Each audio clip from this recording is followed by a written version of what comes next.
шумо фатҳи Самарқандро зикр кардед. Самарқанд фатҳ шуд, аммо Самарқанд достони дигаре низ дар замони халифа Умар ибни Абдулазиз дорад. бале, дар он ҷо вақте Қутайба Самарқандро фатҳ кард, ду ривоят аст. оё онҳо аз дин баргаштанд, масалан то дар замони Қутайба дубора фатҳ шаванд? Не, ман ба шумо гуфта будам ва қаблан ишора кардем ки пеш аз Қутайба фақат ба гирифтани ҷизя иктифо мекарданд. мусалмонон кам буданд, аммо ҳатто даъват мавҷуд набуд. ҷизя мегирифтанд ва мерафтанд ва ҳар сол ҷизяро барои ҳокимон дар Марв ва ғайра ки қароргоҳи ҳукм дар он макон буд мефиристоданд. Қутайба гуфт: ман ҷизя намегирам, мо мехоҳем ки онҳо мусалмон шаванд.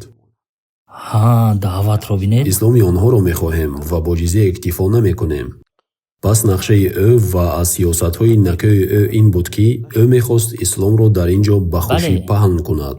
Аммо дар фатҳи Самарқанд метавон гуфт таҷовузоте рух дод.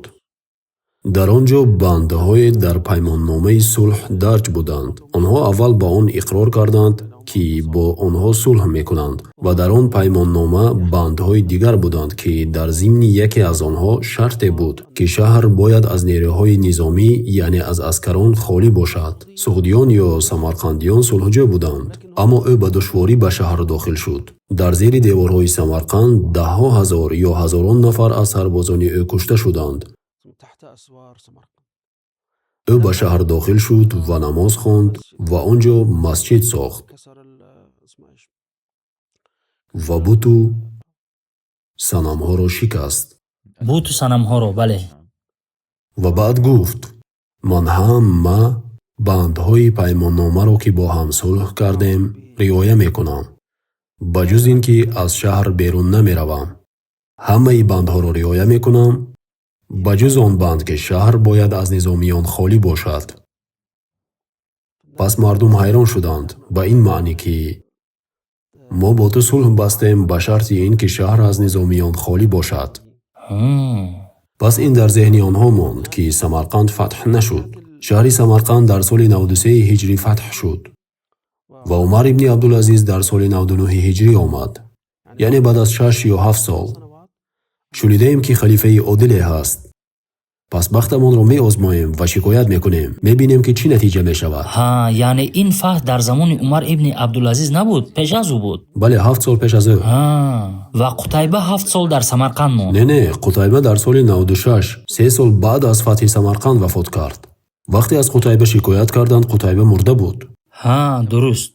дар ин масъала баъзе аз таърихнигорон дар иштибоҳ уфтодаанд. ба ин ишора мекунам ки баъзеи онҳо мегӯянд ки Қутайба маҷбур шуд аз Самарқанд берун равад, дар ҳоле ки Қутайба дар соли 96 ҳиҷрӣ баъд аз 3 сол кушта шуд. пас Умар ибни Абдулазиз қозие бо номи Ҷумайи боҷиро таъйин мекунад ва ба ӯ мегӯяд ки ин мавзеъро бубин ва ин мушкилро барои мо ҳал кун. вақте ӯ қазияро мебинад ки мусалмонон яке аз бандаҳои сулҳро вайрон карданд, ба онҳо гуфт: шумо ё аз шаҳр берун шавед, ё онро аз нав фатҳ кунед, ё аз нав бо аҳли Самарқанд сулҳ бандед. яъне дар наздаш чанд интихобро гузошт. пас мардуми ашроф ки дар Самарқанд ҳоким буданд ҳайрон шуданду гуфтанд: бори аввал мебинем ки ғозие меояд ва кишвари моро забт мекунад ва қозии онҳо меояд ва алайҳи онҳо ва бар фоидаи мо ҳукми шаръӣ мекунад. пас аҳли Самарқанд ба мусалмонон гуфтанд: аз Самарқанд берун нашавед, дар ин ҷо бимонед. агар шумо ба ин андоза адлу адолатро риоя мекунед, ин ҷо бимонед. пас мусалмонон дар он ҷо монданд. он чӣ мо дар бораи ин қисса медонем, номае аз халифа Умар ибни Абдулазиз омад ва албатта пайки ин нома вақте ба Димишқ расид ва аз халифа пурсид, ба ӯ гуфтанд: аз ин ҷо бирав. пас рафт ва гилкореро ёфт. бале, ин ривояти машҳурест ки мо медонем. пас нома расид ва қозӣ ҳукм кард ва онҳо аз шаҳр берун шуданд то ба аҳли шаҳр 3 рӯз, чунон ки дар шартҳои сулҳ буд, муҳлат диҳанд. баъд аз ин аҳли Самарқанд аз рафтори мусалмонон ба ҳайрат омаданд ва ба ислом дохил шуданд. ин ривоятест ки дар ҳамаи ҷо маъруф аст, дар китобҳои мо, дар манобеи форсӣ. биёед бингарем, он гоҳ бигӯем ки оё зикр шудааст ки онҳо берун нашуданд ва бевосита монданд, зеро ҳукми қозӣ ба фоидаи онҳо буд?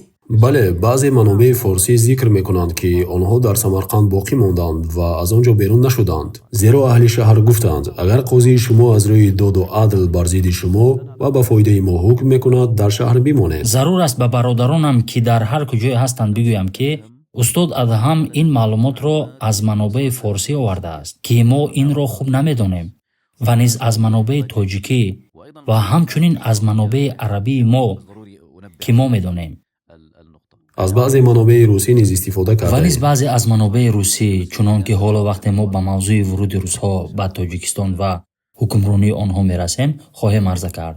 пас ривояти шумо ин аст ки мусалмонон дар Самарқанд боқӣ монданд? бале, хуб, яъне аҳли Самарқанд ба ислом дохил шуданд.